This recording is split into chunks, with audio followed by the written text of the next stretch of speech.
Hi, this is Mackenzie. Hey, this is Owen. Don't forget to like our show and subscribe. This podcast is brought to you by the Love and Kindness Project Foundation. What is one thing that you could do to think, speak, or act kindly today? Go to loveandkindnessproject.org to learn more. Before we begin this podcast, if you or someone you know is in crisis or needs emotional support, there are tools that can help. So get yourself a pen and paper or open a note-taking app on your phone or computer. Feel free to pause this episode while you get yourself ready. The episode starts at 1 minute and 6 seconds. You can call Talk Suicide Canada at 1-833-456-4566. You can text 45645, which is coming in the fall of 2023. In Canada, you can also call 988, the Kids Help Phone at 1-800-668-6868. The Trans Lifeline in Canada is 1-877-330-6366. And in the United States, 1-877-565-8860, or call 911. You are not alone, and you do not have to be alone. I would like to honor and recognize the traditional and unceded territories of the Katzie, Kwantlen, and Semiahmoo nations on whose territory I live, work, and play.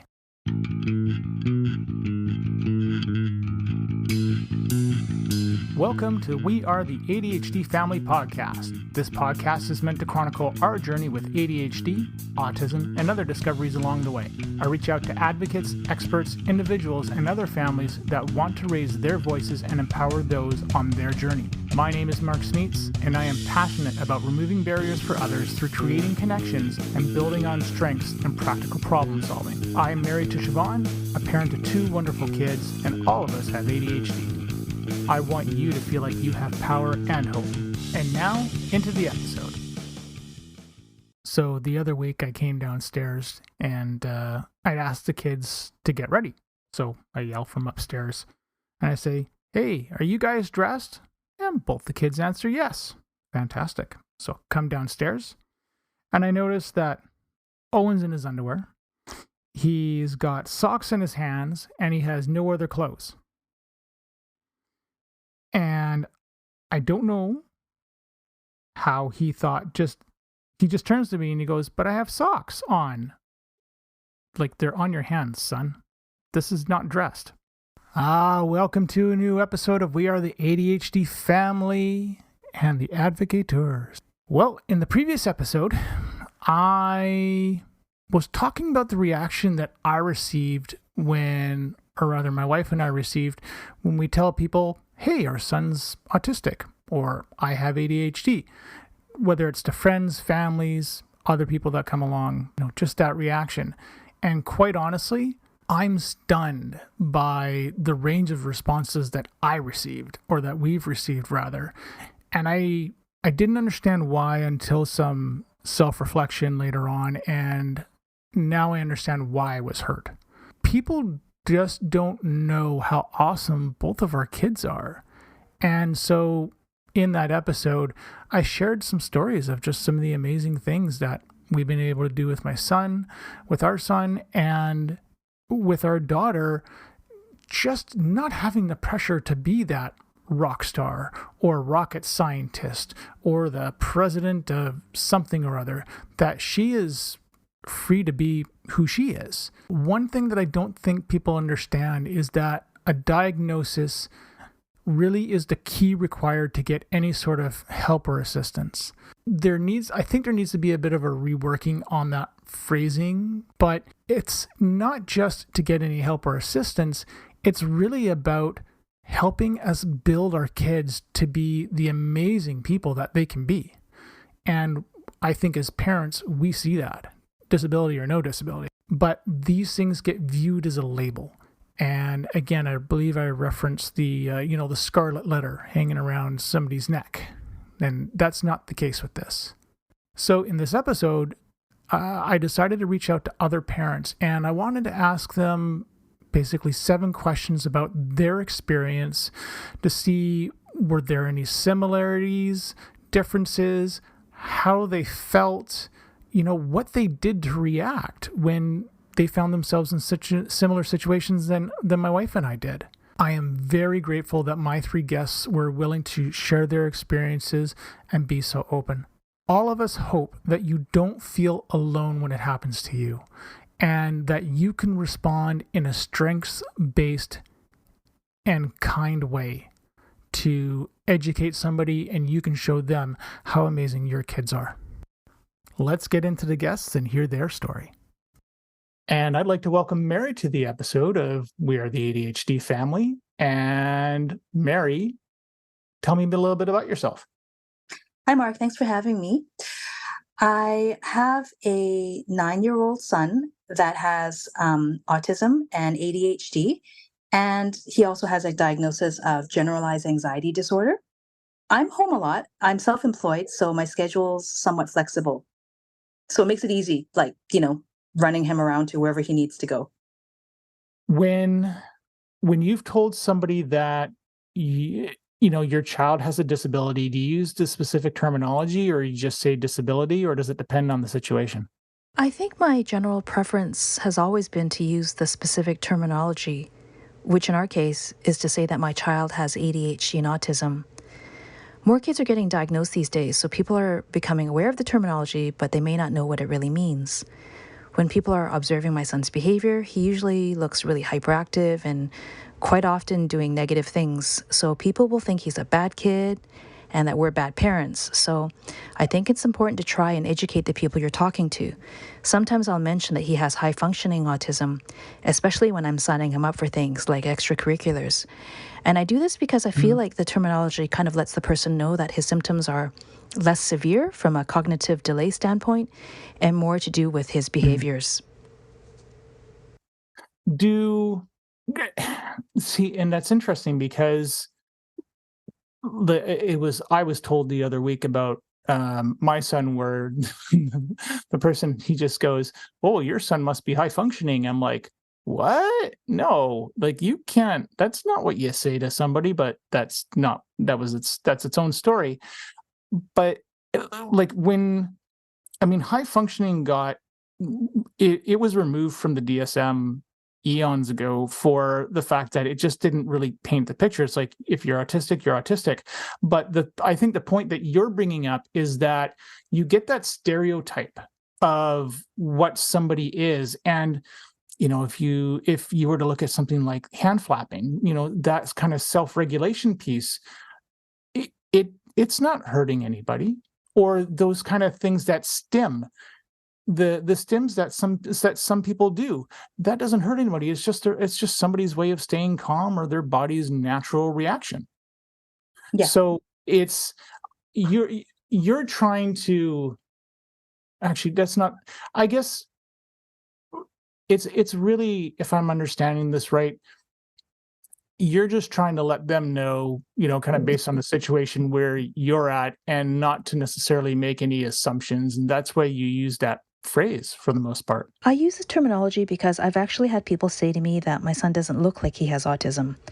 They'll actually be really candid and say, "Really? Your son looks normal to me."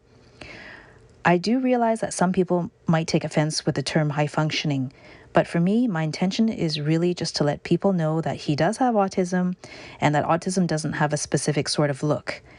And as I mentioned earlier, that he has less challenges cognitively. Like, when somebody replies in that way, with a phrase like that, that shocks you, is how do you handle that? The first time someone said that to me, I was in a bit of shock, but it has been said to me quite a few times now, so I'm a little more used to hearing it, and now I have a better idea of what to say. I usually try and explain that autism doesn't have a specific sort of look, and that it's a disability due to differences in the brain that affects how that person may think and behave.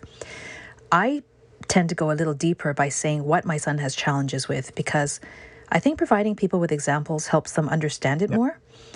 I do make it a point to clarify that not all people with autism have the same traits, because it is a spectrum disorder that includes a large number of symptoms, of which a person can have any number of. It's more that, do they have enough of these symptoms such that it impacts their daily life? How many, and so I'd be curious, when the people that you've told this to, how many of them have tried to, I don't know, fix your child with ideas or remedies or something like that. Does that come out at some point? Yeah, sometimes people will try and offer me solutions and give advice. I think people mean well, but often they have no idea what they're talking about. One person said that I should take my son to a naturopath, and then someone else said that I should make sure there's no food coloring in anything he eats. But probably the worst advice I ever received was that if I took my son to yoga, it would help him calm down. If you've ever met my son, you would know that there's no way that this child could do a yoga class. He'd be running around and disrupting the entire class. There are therapies that exist that can possibly help your child, but autism and ADHD can't be fixed. They're both lifelong conditions. People usually talk about diet. I remember someone said to me that they don't believe in medication and that children should just be allowed to run around outside and play and then just get out their energy that way. Spoken like a true person that doesn't have a kid with ADHD. Yeah. Like, Yeah. yeah, because like they just I wake up the know. next day and they just Mhm. do it again. Like it's Yep. like it's Yep. gonna go on, And they just until they and like you or I, we just go. Like it's a lightning bolt. We just wake up and we're going. That's right. We haven't stopped. yeah. That's where I get jealous of my wife because it's like she will sit down, have her coffee, and I'm like, I can't do that. I have made the bed, I have emptied the dishwasher, I've started laundry, I've taken a shower. I just go. So yeah, I can understand that. My son's kind of the same way. So it's humorous. Is yours the same thing too? Um yeah. Yeah, sort of. Yeah. I would say that once he wakes up, he just pops out of bed, like just explodes out of bed and he's just going, going, going. We've never had that kid that like wakes up kind of groggy and it's hard to get them up. He's Yeah. basically the opposite of that. Like even Yeah. if let's just say he was sleeping and I woke him up, he would just be like, "I'm up." And he'll Yeah. just get up. Mm-hmm. Yep. So like I can't relate to, those families that say like, "Oh, it's really hard to get mine up in the morning and this and that." No, we don't have that problem. I laugh. The joke I have is that I don't need coffee and I don't drink it. So he's probably the same. I'm assuming he's probably the same thing. It's like we Yeah. just um Here is a 20-second kindness break. Mackenzie, what is one kind thing that you can do for somebody who is new to your class? Show them around. Owen, if you see someone is having a hard time, what is one action that you can do to help them? Take the time to listen to them. Hi, this is Siobhan from the Love and Kindness Project Foundation. Check out loveandkindnessproject.org and find other ways to carry out kind acts or start a kindness project of your own. How have you ever had anyone declare to you when you tell them that they don't know how to respond? Yeah. Like I think maybe just once, like one person said, "Oh, I don't know what to say." Like those were their words. Yeah. Yeah, I find that typically when I think back to all the things that people have said to me, I think the most typical response that I get is when people feel like they need to somehow make you feel better. And Mm, what they do is they say something like, "Oh, I know someone whose child has autism," or, "Oh yeah.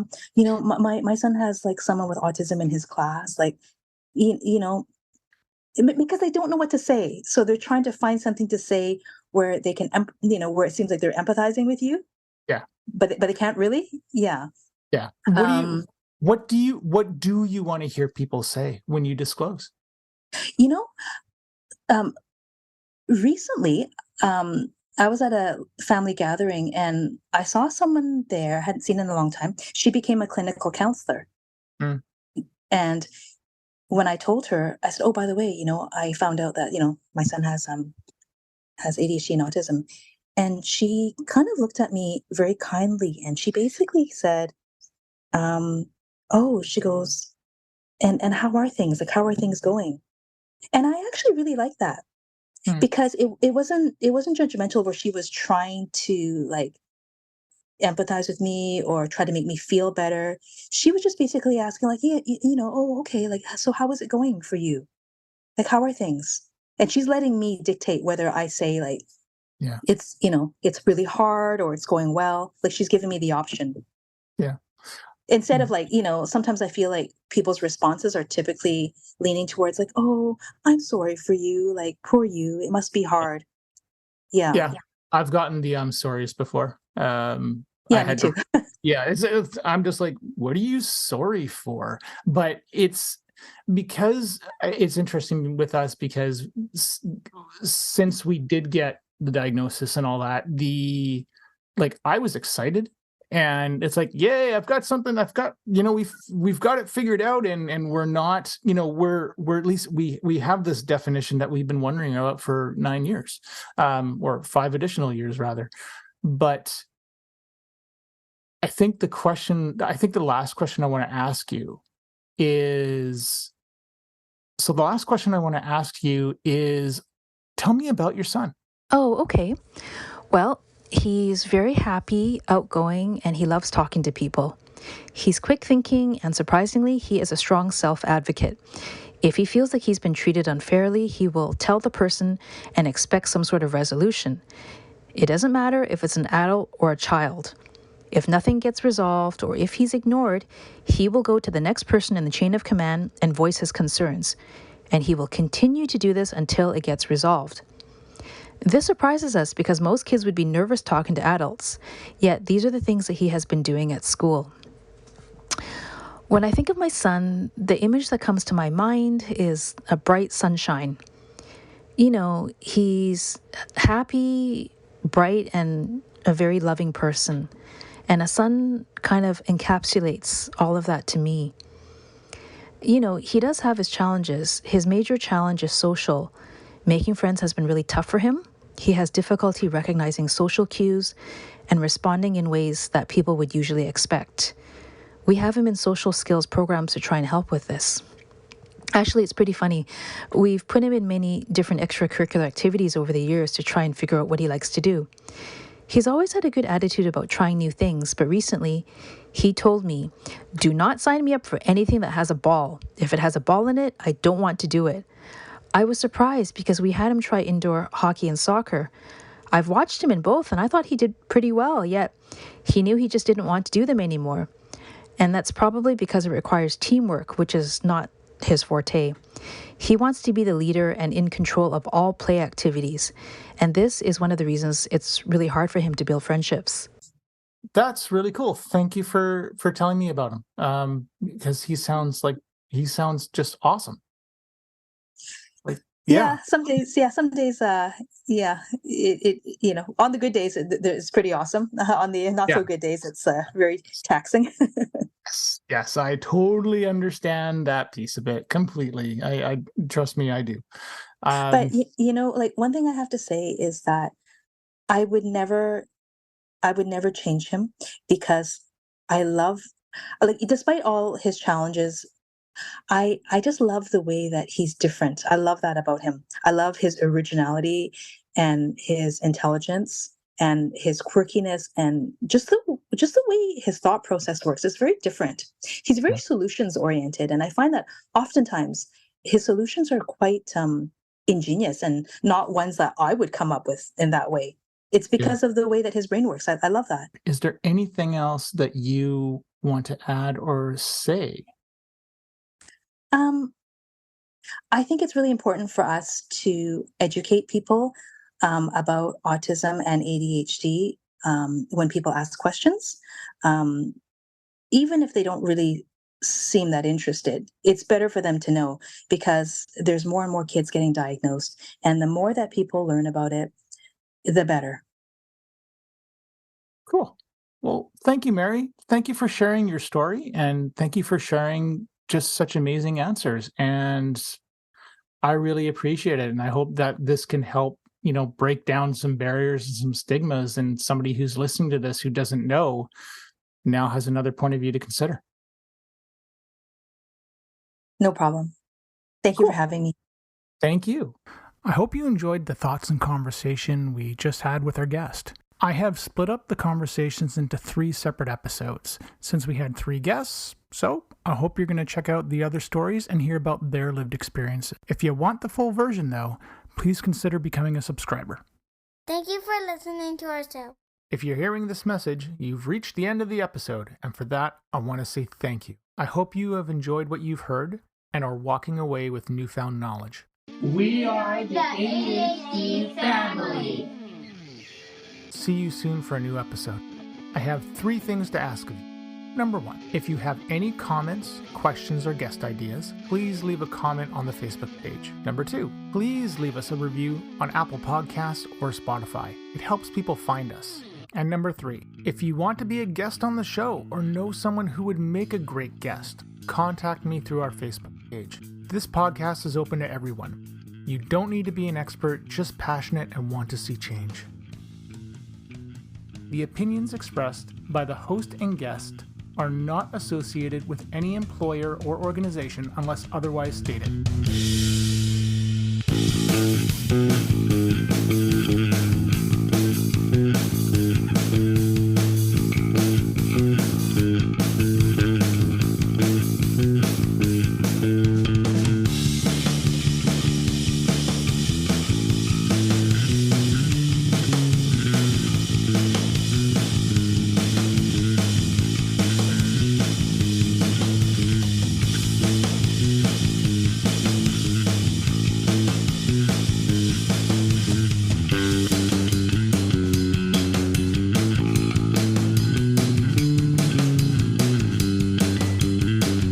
Any medical information on this site and podcast is provided as an information resource only and is not to be used or relied on for any diagnostic or treatment purposes. This information does not create any patient-physician relationship and should not be used as a substitute for a professional diagnosis and treatment. Please consult your healthcare provider before making any healthcare decisions or guidance about a specific medical condition. The show, host, and its guests expressly disclaim responsibility and shall have no liability for any damages, loss, injury, or liability whatsoever suffered as a result of your reliance on the information contained in this site or show. By visiting this site and listening to this show, you agree to the terms and conditions, which may from time to time change or be supplemented by the show host.